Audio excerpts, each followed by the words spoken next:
Mani leo tumehitimisha zoezi la siku ya leo na mahakama imeahirisha shauri hili mpaka Jumatatu. Sasa siku ya leo, wakati shahidi watatu wa serikali anaendelea kutoa ushahidi wake, aliomba kutoa vielelezo viwili, flash disk pamoja na ambayo alifanyia uchunguzi. Mtakumbuka kwamba shahidi huyu alijitambulisha kama expert, yani kama mtaalamu ambaye alikabidhiwa vielelezo kadhaa ili aweze kuvifanyia uchunguzi. Sasa leo kwenye mwendelezo wa ushahidi wake, shahidi aliomba mahakama hii aweze kutoa vielelezo vile. Sasa Mheshimiwa Lissu leo ameweka mapingamizi na sababu 4 za kupinga vielelezo hivyo kupokelewa hapa mahakamani. Sababu ya kwanza, Mheshimiwa Lissu anadai vielelezo hivyo ambavyo shahidi alikuwa anaomba vipokelewe leo havikusomwa kwenye mahakama ya ukabidhi. Mtakumbuka kwamba hili ni kesi ambayo mwanzo wake imeanzia Kisutu kwenye maandalizi ya awali, na ni mtazamo wa kisheria kwamba vielelezo vyote vinavyopokelewa huku juu kwenye trial, kwenye kusikilizwa hii kesi, ni lazima viwe vilisomwa kwenye mahakama ya awali kwa maana hii na kwa muktadha wa kesi hii kule Kisutu. Kwa hiyo kwa maoni yake anasema vielelezo vile havikusomwa kule, kwa hiyo havipaswi kupokelewa hapa. Sababu ya pili ni sababu ya kisheria ya uhalali wa shahidi mwenyewe kutoa vielelezo hivyo. Nimesema awali, shahidi huyu alijitambulisha kama expert wa kufanya uchunguzi wa picha. Mamlaka yale anayapata kwa mujibu wa sheria. Sasa Mheshimiwa Lissu kwenye mapingamizi yake anadai shahidi huyu hana hayo mamlaka kisheria kwa sababu ya hati iliyomteua yeye kuwa mchunguzi. Hati hiyo ilisainiwa na mwanasheria mkuu wa serikali wakati sheria ilikuwa inataka uteuzi ule ufanywe na DPP, yani Director of Public Prosecution. Sasa ni hoja ya Mheshimiwa Lissu kwamba mwanasheria mkuu wa serikali na DPP ni mamlaka mbili tofauti na haziwezi zikaingiliana kwa sababu majukumu yake kikatiba yako tofauti.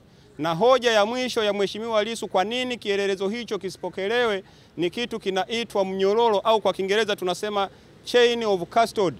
Kuanzia kielelezo kilipopatikana, kilikohifadhiwa, kilipopelekwa kwenye uchunguzi na kiliporejeshwa mpaka hatua ya kuomba kipokelewe hapa mahakamani. Ni maoni na hoja za Mheshimiwa Lissu kwamba mnyororo huo umekatika katikati. Kuna baadhi ya maeneo kutokana na maelezo ya shahidi haelezi kielelezo hicho alikipataje.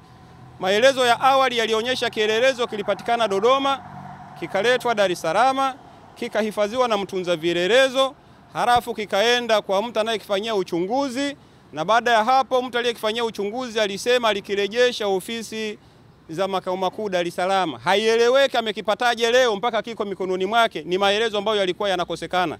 Kwa maoni ya Mheshimiwa Lissu ni kwamba ule mnyororo wa kutunza vielelezo umekatika, kwa hiyo kielelezo hicho hakipaswi kupokelewa. Na ya mwisho kabisa ni maoni ya Mheshimiwa Lissu kwamba kabla shahidi ya kuomba toe kielelezo kile, shahidi alipaswa kuomba toe ripoti yake ya uchunguzi aliyokuwa ameifanya. Na msingi wa hoja yake amejenga kwamba kutatokea nini kama mahakama itakataa kupokea ripoti ya uchunguzi huo wakati tayari imeshapokea kielelezo hicho. Kielelezo hakitakuwa na maana kwa sababu kinachoisaidia mahakama ni ripoti yake ambayo shahidi alikuwa hajaomba kuitoa. Sasa kwa sababu ya muda huu, Lissu amekamilisha kutoa maelezo ya sababu zake za kwa nini kielelezo kisipokelewe. Kama mnavyoona sasa hivi ni jioni, upande wa jamhuri wana right au wana haki ya kutoa majibu kufuatia hoja za Mheshimiwa Lissu.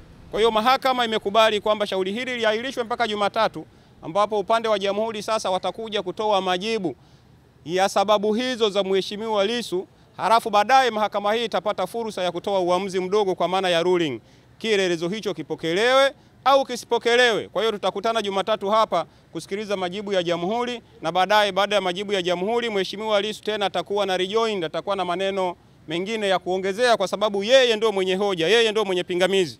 Na baada ya kuhitimisha hapo, basi mahakama itatoa muda wake itakaoona unafaa kwa ajili ya kutoa uamuzi wa pingamizi hilo. Na baada ya uamuzi huo ni matarajio yetu kwamba tutaendelea kwa vyovyote vile ambavyo mahakama itakuwa imesema. Kwa hiyo update ya leo ni hiyo na nawashukuruni sana.